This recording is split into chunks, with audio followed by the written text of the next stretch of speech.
بسم اللہ الرحمن الرحیم۔ تو لیکچر کا باقاعدہ آغاز کرتے ہیں۔ سب سے پہلی چیز جو ہم آج جانیں گے وہ ہے کلام یا مرکب کیا ہوتا ہے۔ دو یا دو سے زیادہ بامعنی الفاظ کے مجموعے کو مرکب یا کلام کہتے ہیں۔ یعنی جب بھی دو لفظ جو بامعنی ہوں انہیں آپ جوڑیں گے تو کلام یا مرکب بنے گا۔ جیسے بچہ نیک ہے، میرا بھائی، اللہ ایک ہے۔ اب بچہ نیک ہے، اس میں 3 لفظ جوڑے گئے ہیں، میرا بھائی 2 لفظ، اللہ ایک ہے، پھر 3 لفظ اور سارے ہی بامعنی ہیں۔ تو لفظوں کا مجموعہ شرط یہ ہے کہ بامعنی ہو، مرکب یا کلام کہلاتا ہے۔ اب مرکب یا کلام کی اقسام 2 ہیں۔ پہلی قسم ہے مرکب تام یا کلام تام، دوسری قسم ہے مرکب ناقص یا کلام ناقص۔ یعنی جو کچھ میں منہ سے بول رہی ہوں اس کی 2 اقسام ہیں۔ پہلی قسم ہے کلام تام اور دوسری ہے کلام ناقص۔ اب مرکب ناقص یا کلام ناقص کی بھی بہت ساری اقسام ہیں۔ ناقص جو بالکل صحیح طریقے سے ہمیں سمجھ نہ آئے، جس کا مفہوم واضح نہ ہو، 2 لفظوں سے مل کر بنا ہو، یا حد اس میں 3 لفظ ہوتے ہیں۔ کلام ناقص کی اقسام ہیں مرکب اضافی، توصیفی، مرکب عطفی، مرکب عددی، مرکب جاری، مرکب اشاری، مرکب امتزاجی، مرکب تابع موضوع اور تابع مہمل۔ ان 9 کی 9 اقسام کے بارے میں تفصیلی طور پہ ہم پڑھ لیتے ہیں۔ سب سے پہلی قسم ہے مرکب اضافی۔ اضافی یا اضافت والا مرکب یا کلام وہ ہوتا ہے جو کا، کی یا کے سے مل کر بنے۔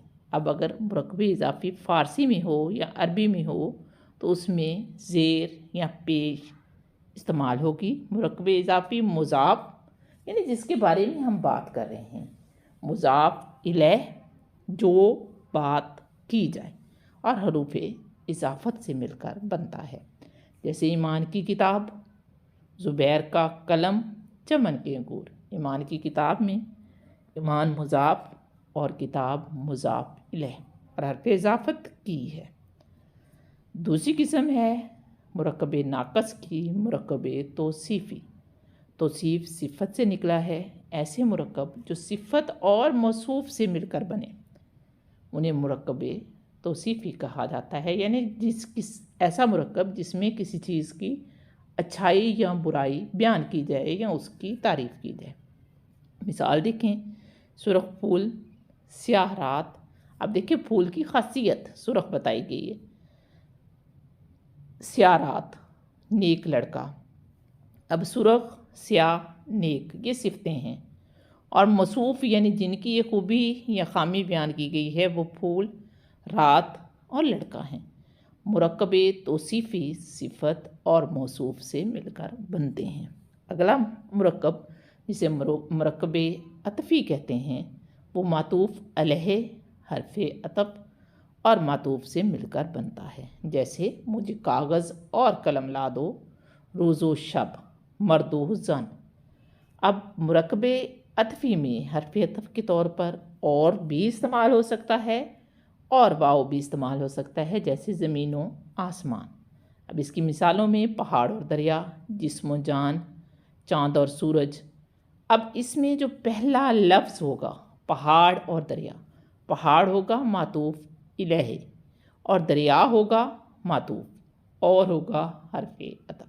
جسم و جان، جسم ہوگا معطوف اور جان ہوگا معطوف علیہ، اور واؤ جو ہے وہ حروف عطف میں آ جائے گا۔ مرکب عددی وہ مرکب جو اسم عدد اور اسم معدود سے مل کر بنے اسے مرکب عددی کہتے ہیں۔ جیسے 5 پینسلیں، 6 کرسیاں، 7 گھوڑے۔ اب اس میں پینسلیں، کرسیاں، گھوڑے یہ معدود ہیں، اور عدد کون سے ہیں؟ 5، 6، 7۔ تو مرکب عددی معدود اور عدد سے مل کر بنتا ہے۔ اگلا مرکب ہے مرکب جاری، جو حرف جار اور مجرور سے مل کر بنے۔ حرف جار وہ حرف جہاں تک کام جاری رہے، جیسے لاہور تک، لاہور مجرور ہوگا، تک حرف جاری ہوگا۔ کراچی سے، کراچی مجرور ہوگا، سے حرف جار ہوگا۔ تو حروف کیا کہتے ہیں، مرکب جاری جو مجرور اور حرف جار سے مل کر بنتا ہے۔ مرکب اشاری وہ مرکب ہوتا ہے جو اشارہ اور مشار الیہ کے ملنے سے بنتا ہے، جیسے وہ لڑکی، یہ پینسل۔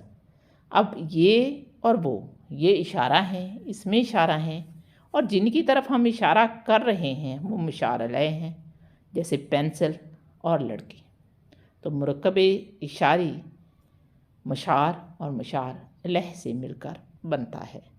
اگلا مرکب ہے مرکب امتزاجی، یہ دو یا دو سے زیادہ الفاظ سے مل کر بنتے ہیں، اور دونوں کے دونوں جو الفاظ جن سے مل کر بنے وہ اسم ہوتے ہیں، تو اس وجہ سے اسے مرکب امتزاجی کہتے ہیں۔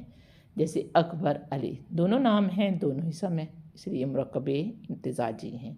محمد، زبیر، دونوں اسم ہیں، دونوں نام ہیں، اس لیے مرکب امتزاجی ہے۔ اسلام آباد، دونوں اسم ہیں، اس لیے مرکب امتزاجی ہے۔ مرکب موضوع، اکثر PPSC میں اس کے بارے میں سوال کیا جاتا ہے۔ مرکب موضوع وہ مرکب ہوتا ہے جو دو لفظوں کا مجموعہ ہوتا ہے، جس میں ایک بامعنی لفظ ہوتا ہے اور دوسرا بامعنی لفظ اس لفظ میں زور پیدا کرنے کے لیے، اس کے معنی کو واضح کرنے کے لیے استعمال کیا جاتا ہے۔ بے معنی لفظ جیسے چال، ڈھال، دونوں بامعنی ہیں۔ دیکھ، بھال، دونوں بامعنی ہیں، بھال نے دیکھ کو واضح کیا۔ لوٹ مار، مار نے لوٹ کو واضح کیا۔ مرکب موضوع میں دو بامعنی لفظوں کا استعمال کیا جاتا ہے، دوسرا بامعنی لفظ پہلے لفظ کے معنی کو واضح کرتا ہے۔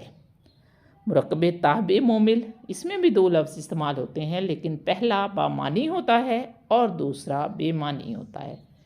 تو بے معنی جو ہے بامعنی کے ساتھ استعمال کیا جاتا ہے، جیسے روٹی، بوٹی، گپ شپ، جھوٹ موٹ۔ تو بے معنی لفظ جو ہے وہ تابع آ جاتا ہے بامعنی لفظ کے، اسی وجہ سے اسے تابع موضوع کہتے ہیں، اور بے معنی لفظ کو متبوع اور جس کے یہ تابع آتا ہے اسے مرکب تابع کہتے ہیں۔